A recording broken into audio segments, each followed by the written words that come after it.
Y en estos momentos es cuando quiero contaros mi historia personal, esa historia de cuando yo era pequeñito, periodo entre los 8 y los 13-14. No estoy seguro cuándo acaba, si acaba a los 13 o acaba a los 14, pero en esa franja es cuando acaba todo este periplo que os voy a contar ahora. Yo me acuerdo, como si fuera un sueño o una pesadilla, una época en la que en cada cambio de estación, sobre todo cuando llegaba el invierno, venía acompañado de un mogollón de visitas al médico. Y como os digo, como os he dicho al principio, debería ser entre los 8 y los 13, pero podría ser entre los 8 y los 14. Fue exactamente después de que me extirparan las amígdalas por las infecciones de garganta. Esto os lo conté en el episodio 8, me parece que fue. Si no, repasarlo. En el 8 o en el 9 os conté, en el episodio 8 o 9 de esta temporada os conté cómo me quitaron las amígdalas, que ya fue bastante traumático.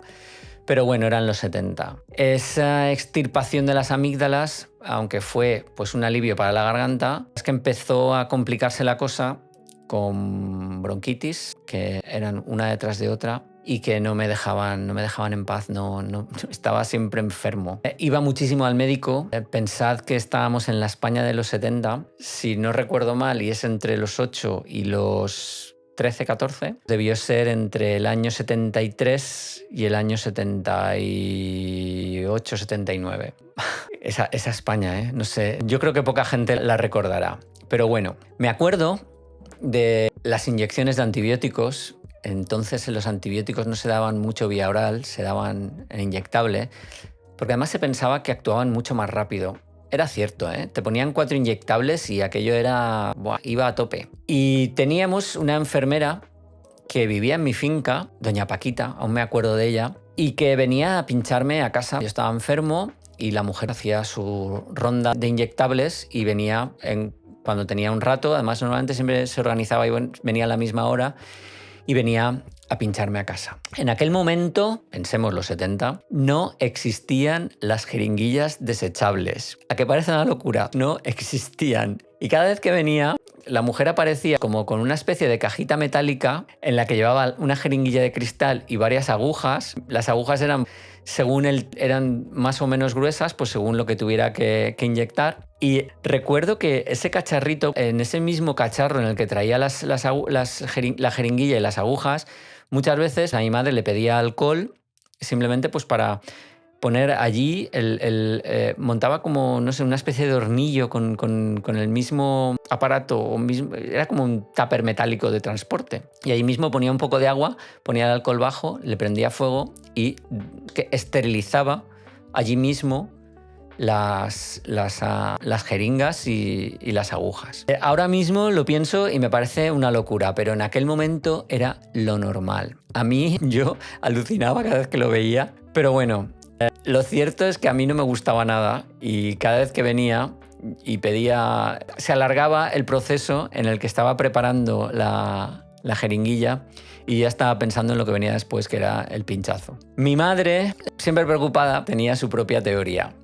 Y decía que después de que te pincharan o de esa ronda de antibióticos, había que reforzar otra vez las defensas y normalmente me daba un multivitamínico y me decía, ya hay que comer fuerte y tal, que te has quedado sin defensas. Es que ella no lo sabía, o sí, en la sabiduría popular, y es que los antibióticos no solo mataban las bacterias que me producían las infecciones, sino que también esos propios antibióticos estaban afectando a mi microbiota intestinal, lo que en aquel momento se llamaba la flora. Ella no lo sabía, pero sí que es verdad que al reducir o al afectar a esa flora intestinal, sí que me estaban bajando las defensas. Ella solo sabía que su instinto le decía que tenía que hacer algo para fortalecerme las defensas y su idea era darme vitaminas y que comiera carne y que comiera cosas con sustancia. Es que aquellos tratamientos para las bronquitis venían siempre acompañados de remedios caseros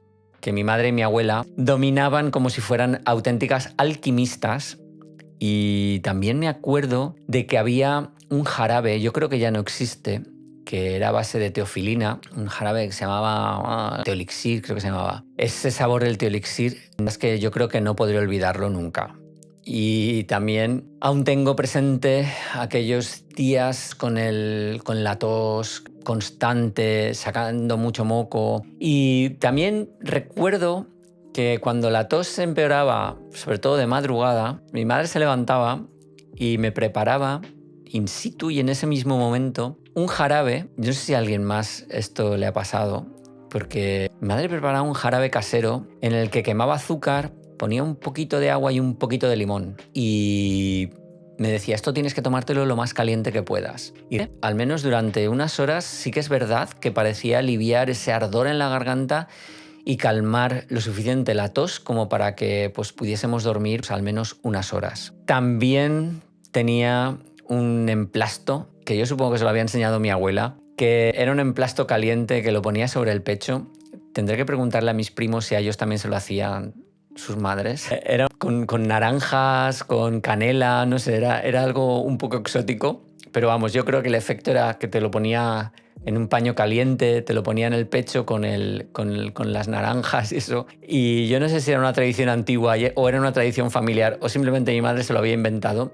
Pero es que sí que parecía tener algún efecto que me imagino que entre el calor y el cariño con el que lo hacía. Las noches en esa época cuando tenía fiebre es que eran bastante difíciles, sobre todo que recuerdo que en muchas ocasiones la fiebre subía tanto que tenía delirios, o sea, deliraba. Y en mitad de la noche, con muchísima fiebre, recuerdo ver como piedras gigantes que se venían hacia mí y me iban a aplastar y le preguntaba a mi madre si no las veía. Mamá, ¿tú no las ves? Vienen hacia mí. Y es que lo recuerdo como si lo estuviera viendo en este momento.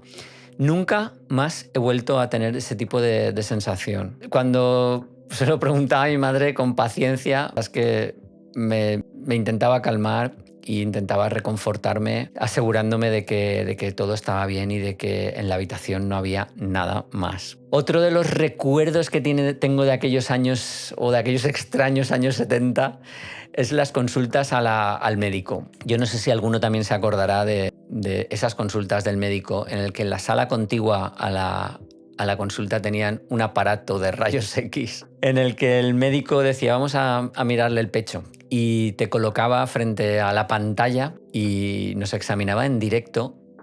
No te hacían una radiografía, no te examinaba en directo, mientras el médico se cubría con un delantal blanco, yo me imagino que debía ser de plomo, pero por ejemplo mi madre entraba en la sala de rayos X sin ninguna protección y yo mismo tampoco, y soportábamos la radiación sin saber entonces pues, los posibles efectos de esa radiación continuada durante a lo mejor un minuto, que estaba el hombre allí moviendo la pantalla, viendo los pulmones y señalándole a mi madre, mira, ves, aquí tiene una sombra y aquí tal. Esto no se me olvidará nunca en la vida. Hoy lo pienso y no sé, pienso que era una locura y me pregunto cómo sobrevivimos a una época tan despreocupada como los años 70. Todo esto de repente terminó cuando llegó la pubertad, como si esta etapa de la vida pues, tuviera poderes curativos. Todas esas bronquitis, fiebres y episodios sin dormir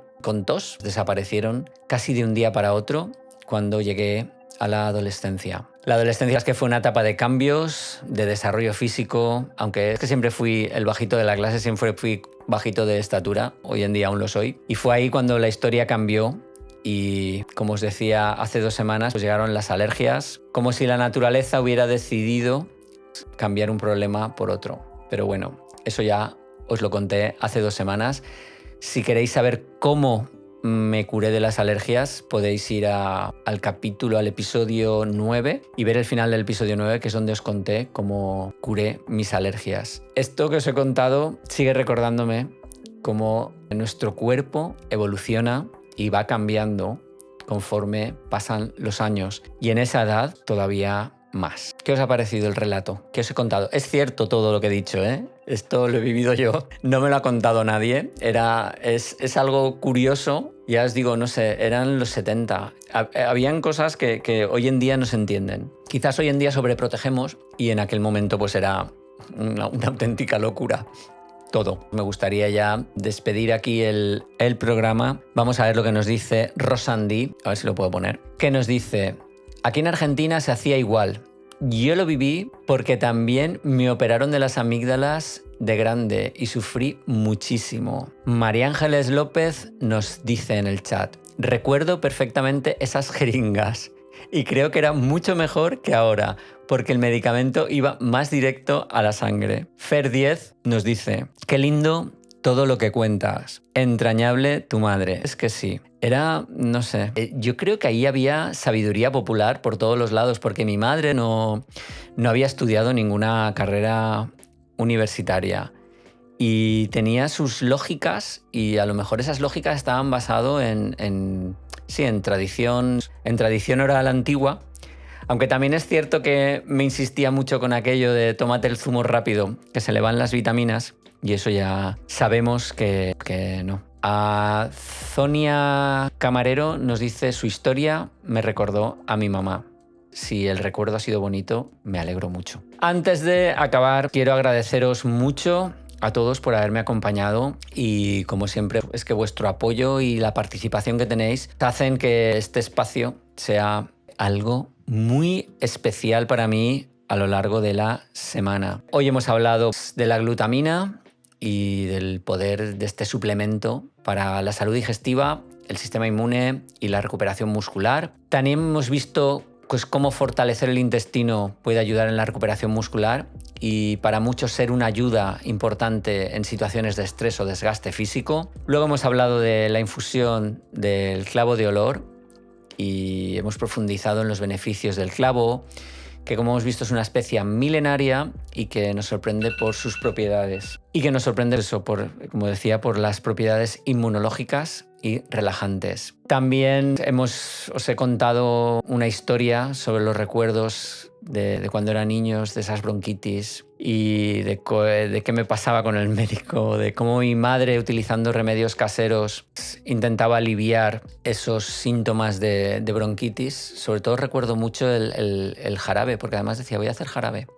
No, voy a hacer azúcar quemado, ella le llama azúcar quemado. Un quemadito, voy a hacer un quemadito, que era azúcar quemado con limón. Y es que me lo hacía beber muy caliente. A veces me quemaba el morro. Decía, cuando tienes que beber todo lo más caliente que puedas. Y yo creo que eso ha hecho que de adulto todavía me guste tomarme las cosas muy calientes. Es que el café me lo tomo súper caliente y incluso la sopa me la tomo muy caliente. Como veis, esos remedios caseros yo creo que los compartimos muchos. Mucha gente, yo creo que también su abuela y su madre le pondría los emplastos, y podemos aquí ver que había una especie de conocimiento ancestral y tradición.